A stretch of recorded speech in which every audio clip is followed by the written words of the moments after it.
I start करते हैं अपना नेक्स्ट न्यूमेरिकल जो कि हमारा न्यूमेरिकल नंबर 4 है। Two equal and opposite charges of magnitude 2 × 10⁻⁻7 coulomb are placed 15 centimetre apart. What is the magnitude and direction of electrical intensity and at a point midway between the charges?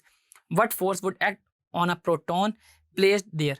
कि उसने हमें ना एक charges दे दिए, दो opposite charges हैं और उनका मैग्नीट्यूड सेम है, यानी कि 2 × 10⁻⁷, और वो कह रहा है कि 15 सेंटीमीटर एक दूसरे से दूर हैं। आपने इनकी magnitude and the direction of electric field intensity बता देनी है उसके mid way between the charges से।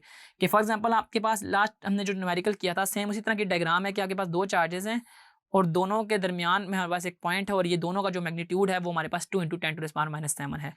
यानी कि अगर मैं Q1 निकालना चाहूँ तो वो कितना है 2 × 10⁻⁷, और Q2 जो है वो हमारे पास कितना है 2 × 10⁻⁷।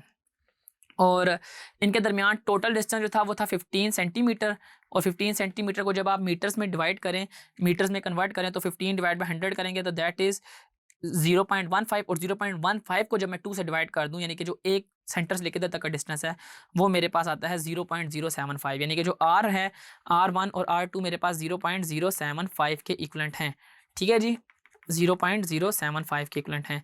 आपने इसमें इलेक्ट्रिक फील्ड इंटेंसिटी निकालनी है, तो इलेक्ट्रिक फील्ड इंटेंसिटी का जो फार्मूला है वो मैं इधर लिख देता हूँ। इलेक्ट्रिक फील्ड इंटेंसिटी का हमारे पास फार्मूला है E = K Q1/R1 का स्क्वायर, ये हमारे पास E1 आ जाएगी, और सिमिलरली E2 भी मेरे पास यही होगी, E2 जो होगी वो K Q2/R2 का स्क्वायर हो जाएगी।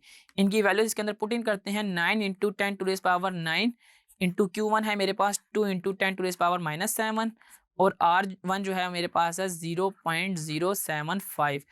अब आपको ये बात पता है कि हम अगर इसमें Q1 और R1 की वैल्यूज पुट करेंगे E2 में, वो भी हमारे पास सेम निकलेगी, और जब हम इनको मल्टीप्लाई करते हैं तो हमारी पास वैल्यू आती है 3.2 × 10⁵ न्यूटन पर कूलम।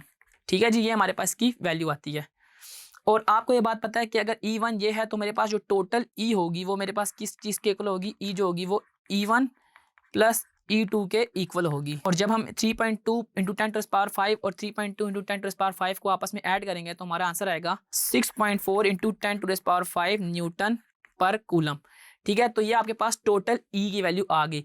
इसके अलावा उसने पूछा था कि फोर्स भी आपने फाइंड करनी है, तो फोर्स का फार्मूला आपको पता है F किस चीज़ के इक्वल होता है, F हमारे पास इक्वल होता है Q × E के, और इसमें Q की वैल्यू कितनी है हमारे पास 1.6 × 10⁻⁻19। हम इधर Q की वैल्यू पुट कर देंगे 1.6 × 10⁻⁻19, और जबकि मेरे पास E की वैल्यू हमने फाइंड की है 6.4 × 10⁵, 6.4 × 10⁵। और जब हम इनको आपस में मल्टीप्लाई करते हैं 1.6 × 10⁻⁻19 को मल्टीप्लाई करते हैं 6.4 × 10⁵ से, तो मेरे पास रिमेनिंग आइटम आता है 1.02 × 10⁻13, यानी कि जो मेरे पास कूलम फोर्स आएगी या जो इसकी रिमेनिंग फोर्स है वो कितनी है 1.02 × 10⁻13। तो यूँ आपने देखा कि हमने कैसे इसकी फोर्स फाइंड कर ली। और अगर आपके पास ये क्वेश्चन हो जिसमें आप देखें कि इसने हमसे दो चीज़ें पूछी थी, एक इसने पूछा था इलेक्ट्रिक फील्ड इंटेंसिटी और दूसरा फोर्स, और उसने पूछा था इलेक्ट्रिक फील्ड इंटेंसिटी की डायरेक्शन किधर होगी, तो वो आपको पता है पॉजिटिव Q से -Q की तरफ होगी, यानी कि जो हायर पोटेंशियल होगा वहाँ से लेकर लोअर पोटेंशियल था। तो आपको एक चीज़ अपने जहन में रखनी है, आपको इलेक्ट्रिक फील्ड इंटेंसिटी का फार्मूला याद रखना है, और इसके अलावा कूलम फोर्स का फार्मूला, तो आप इस तरह कोई भी न्यूमेरिकल सॉल्व कर सकते हैं।